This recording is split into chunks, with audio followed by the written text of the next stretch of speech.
my book, American Criminal Courts, Legal Process and Social Context. In this chapter and video, we introduce you to the basics of U.S. criminal law as it relates to the trial process. Let's begin by defining law, because there's many different notions of law. When we talk about criminal law, there are three important aspects. One, it is codified or written by government, or what's sometimes referred to as the state.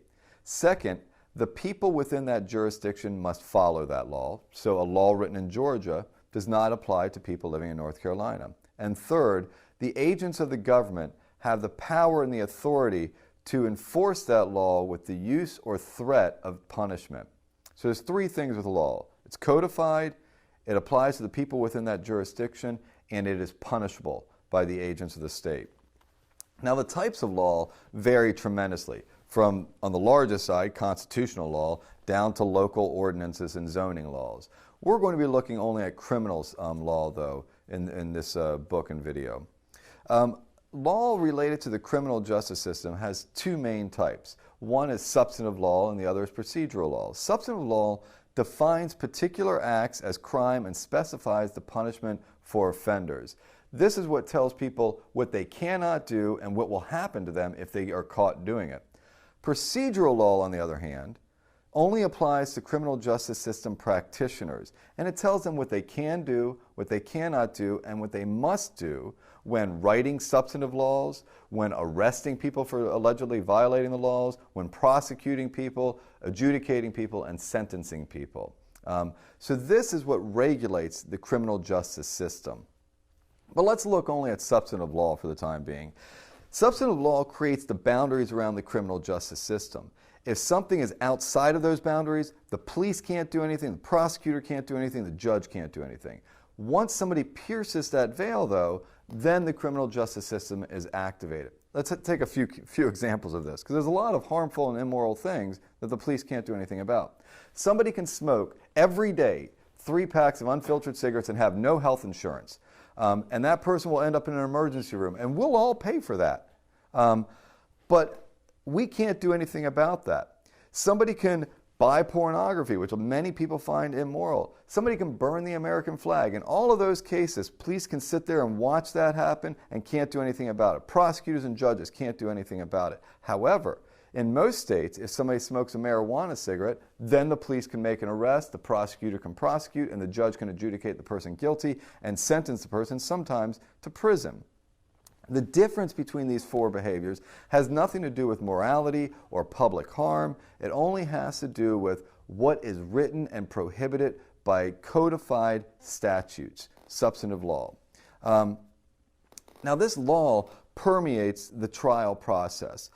The prosecution has the burdens of presenting evidence and persuading the judge and jury of guilt. The prosecutor, in other words, has to establish that there was an actual crime called the corpus delicti, that the person who is accused did the crime, that the person intended to do the crime, and that there was a concurrence, or that the intent and action happened at the same time. The defense attorney, very similarly, is constrained and guided by this substantive law. The defense attorney must inhibit state power by showing that the prosecution fails to prove one of those points of law. And that's the job of the defense. Now, this legal, the law and this court process, they create what can sometimes be called legal reality, which is a reality that many people don't understand. So, for instance, if you're victimized by a crime, the courts prohibit you from doing very much about it. You just become a witness, the victim. The state will regulate the relationship between you, the victim, and the offender. Also, the state will prioritize protection of rights over punishment of wrongdoers. And this is why sometimes, in fact, people that are more than likely guilty are allowed to go free, because we are protecting the rights of all individuals from state power. That's something that rubs a lot of people wrong, but it's part of the U.S. legal reality. And this raises a significant question in the United States, which is, what types of evidence and what types of rules should prosecutors and judges follow? Should prosecutors be required to omit evidence from their presentations that indicate guilt if they were obtained illegally? A lot of people are saying we need to allow prosecutors and judges to include more evidence even if the police obtained it illegally or if the prosecutors had some type of wrongdoing. If the evidence indicates guilt, if it's part of establishing truth, we should include it. Other people say we should not because we need to inhibit the government.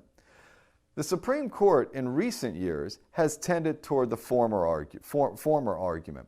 There have been a long series of Supreme Court cases that have allowed more tainted evidence into the trial. So they allow, for instance, police who don't have a warrant but make an honest mistake to present that case to the prosecution. The prosecution can present that case to the jury.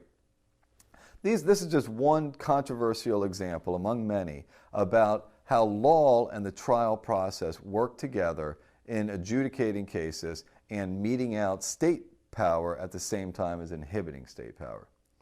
Thank you very much. I hope you enjoyed the video. Our next video will discuss legal action of the lawyers and judges.